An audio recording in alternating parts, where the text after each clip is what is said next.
नमस्कार साथियों, हमारे YouTube चैनल पर आपका स्वागत है। आज हम डायनेमा अर्थात जनरेटर की कार्यविधि का अध्ययन करेंगे।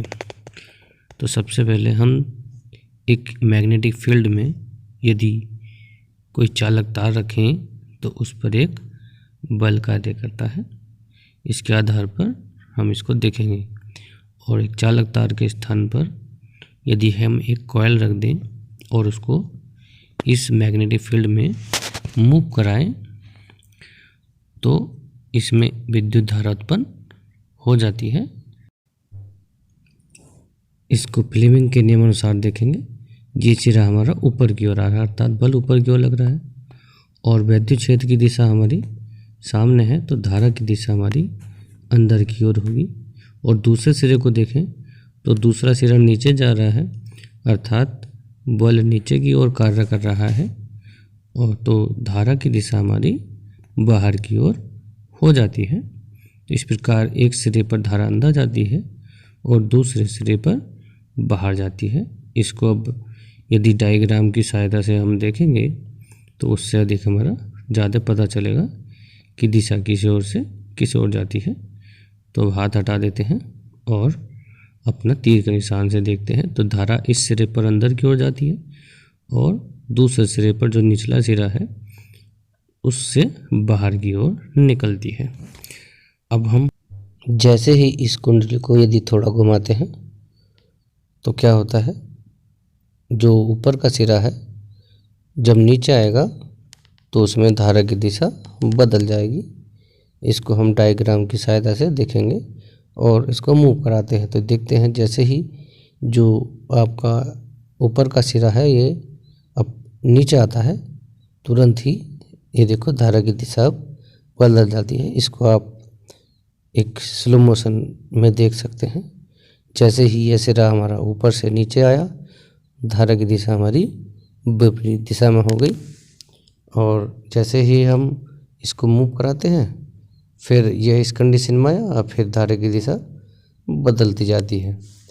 तो जैसे जैसे हम इसको मूव कराते हैं जो सिरा ऊपर होता है ऊपर की ओर आते समय इसकी धारा की दिशा अंदर की ओर और जैसे ही ये नीचे हो जाता है इसमें धारा की दिशा हमारी बाहर की ओर होती है।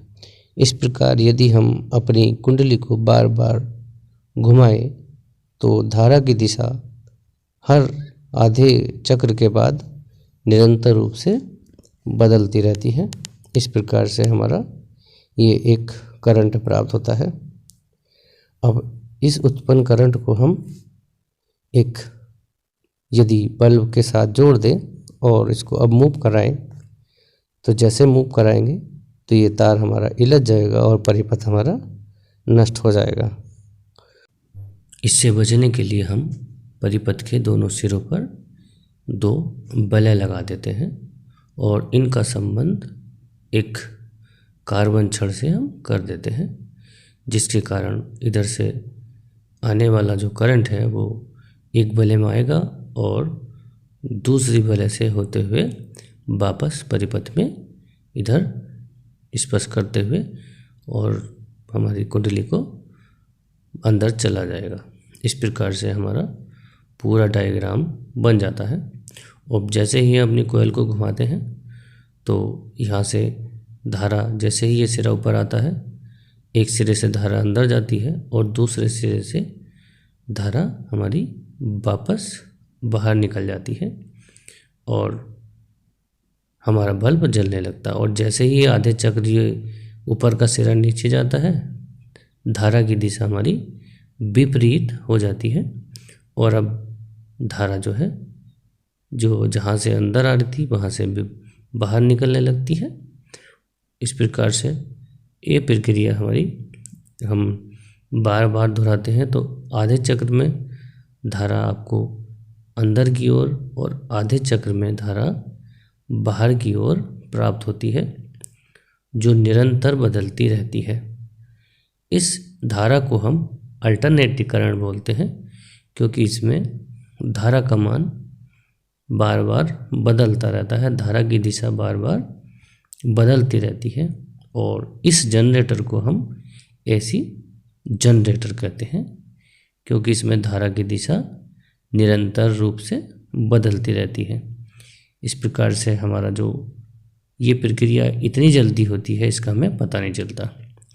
परंतु यदि हमें धारा इस प्रकार से प्राप्त करनी हो जो एक ही दिशा में रहे और उसका मान बार बार ना बदले, तो इसके लिए हमें एक अन्य उपाय सोचना होगा, जिससे कि आधे चक्र में जो मान हमारा धारा की दिशा का बदलता है वो हमारा ना बदले और निरंतर हमारा एक ही दिशा में धारा प्राप्त होती रहे।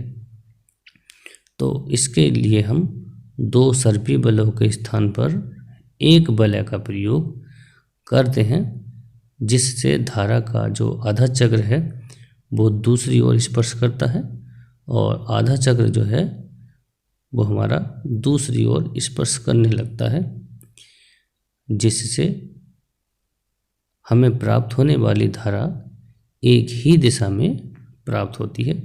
और ये हमारा जैसे ये सिरा अब नीचे आता है, इस प्रकार से ये दूसरी साइड में स्पर्श करने लगता है। तो अब यहाँ पर एक बलय ली जाती है इस प्रकार से, जो आधी बलय होती है, और वहाँ पर हमारा पूरा बलय था जो। अब इसमें क्या होता है, जैसे ही हम कुंडली को घुमाते हैं तो ये यहाँ पर अब स्पर्श करना छोड़ देता है, ऊपर का एक सिरे पर स्पर्श करता है।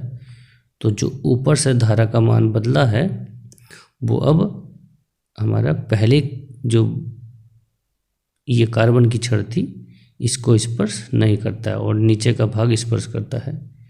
इस प्रकार से ऊपर का मान जैसे बदला है तो वो पहले कार्बन की छड़ को स्पर्श करता है। तो इस प्रकार से हमारा धारा का जो दिशा है वो निरंतर एक ही दिशा में बनी रहती है। तो इस प्रकार के जनरेटर को हम डीसी जनरेटर कहते हैं और इसमें धारा का मान हमारा निरंतर समान होता है। तो हमने दो प्रकार के जनरेटर पढ़े। एक हमारा एसी जनरेटर है, यहाँ पर धारा के दिशा का मान हमेशा बदलता रहता है और हमें धारा दोनों दिशा में प्राप्त होती है। परंतु दूसरा जनरेटर हमारा क्या होता है, डीसी जनरेटर होता है, यहाँ पर हमें धारा केवल एक ही दिशा में प्राप्त होती है। इस प्रकार से हमने जनरेटर में होने वाली क्रिया का अध्ययन किया। आशा करता हूँ दी गई जानकारी आपको अच्छी लगी होगी। वीडियो देखने के लिए धन्यवाद।